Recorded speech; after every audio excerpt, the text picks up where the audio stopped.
All right, here we are again. So tonight's fight-filled 7-4 game. Actually, after the first, it settled down quite a bit.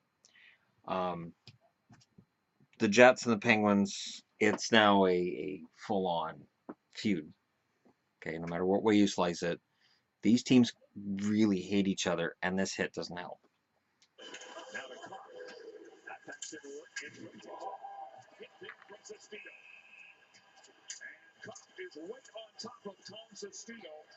It's not the first time Enstrom's taken a dirty hit in his career. And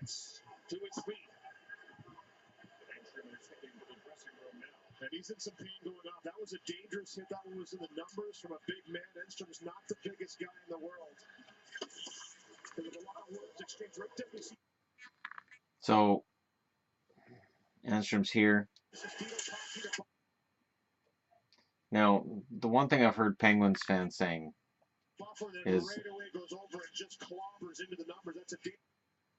is that somehow Enstrom saw the hit coming. So who in their right mind says, all right, Sestito's coming in at full bore. I'm just going to turn my back. He's turning his back because he's playing the puck. And I've heard this argument a lot. Well, he turned his back to the play. Enstrom intended to get this? Enstrom intended to turn to take that hit? Goes over and just clobbers into the numbers. That's a dangerous hit. I don't like seeing it. Everybody came in and got. See, again, so here he is. Look where his eyes are. Here's the puck. He didn't intentionally turn to take that hit. He turned to play the puck.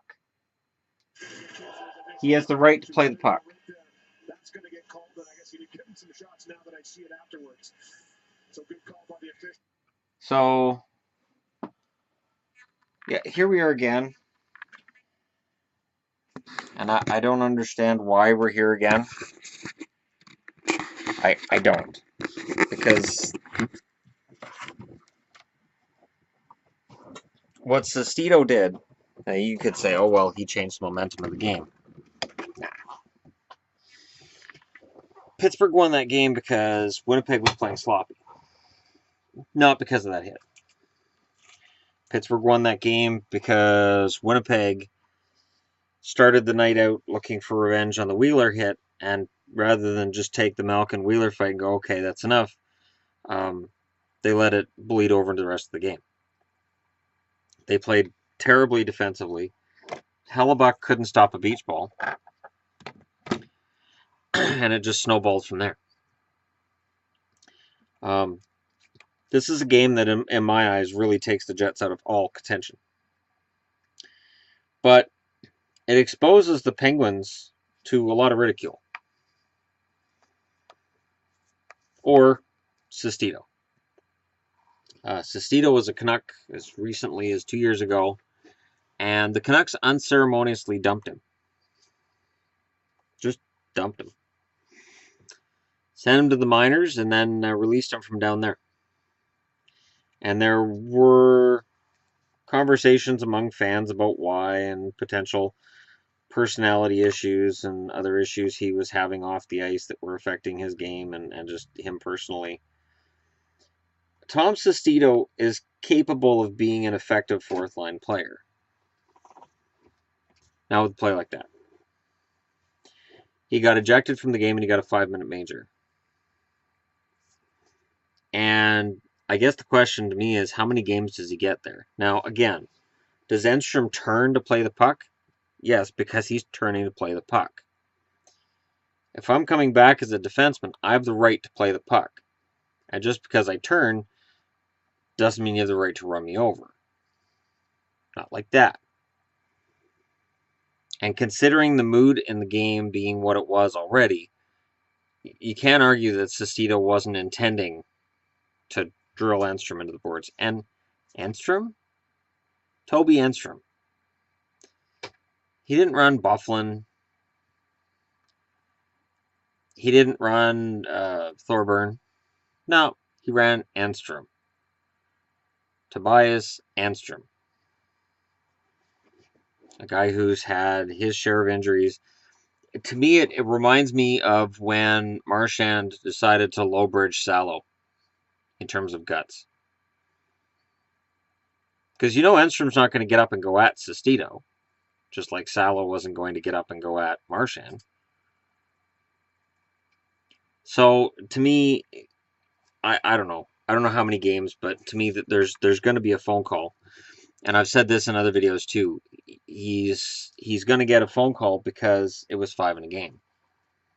That's an automatic. The NHL has to look at it, and then it's a matter of how many games they give him. Is it 2, 5, 10? Sestito, let me just go ahead and check this.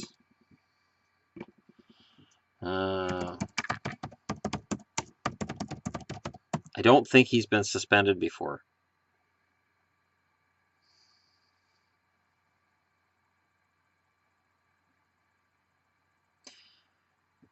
He was suspended in 2011 for a hit he put on Rangers forward Andre DeVoe, and the Flyers waived him. He was suspended 2 games for that. No, he suspended 4 games for the hit on DeVoe. And then there was another where he got suspended 2 games.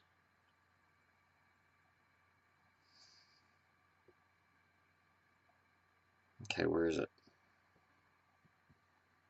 He's been suspended more than once. So that's gonna be an issue.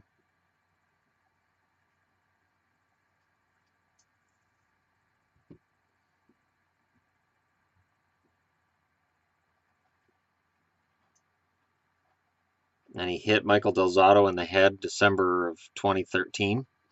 Got away without a suspension in that one.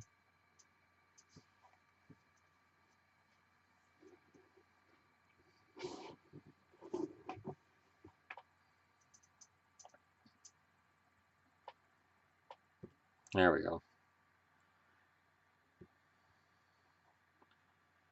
This is off Wikipedia. Sestito's been referred to as a talentless thug and infamously as a boxing hobo on skates by ESPN commentator Keith Olbermann.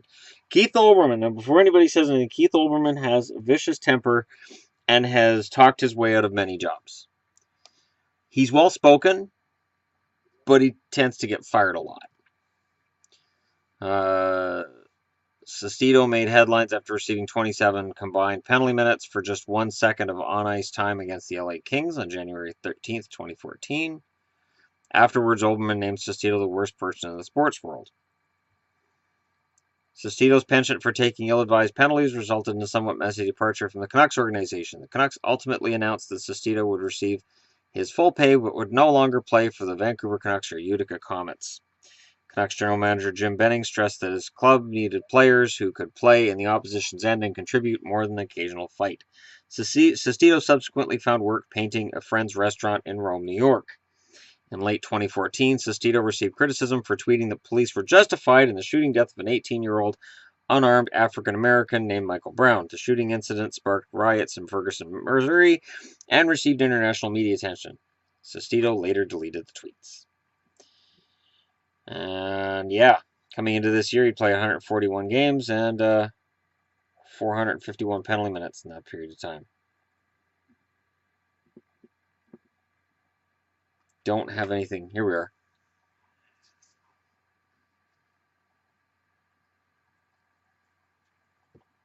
Do they have it in here? Played with Columbus. Sestito went to Philly.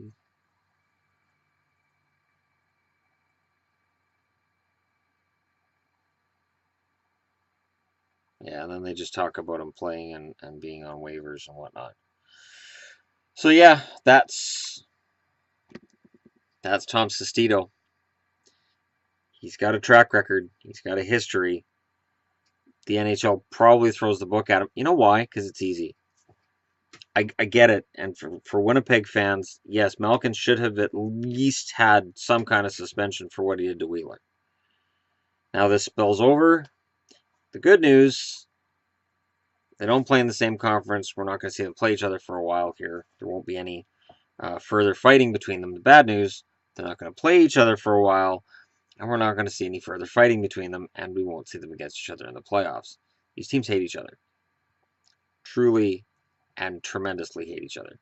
Let me know in the comments below what you guys think, and don't forget to hit like and subscribe if you're browsing your way through. And let me know how many games you think he gets, or if you don't think he gets anything. So that's it, and I'll talk to y'all again later.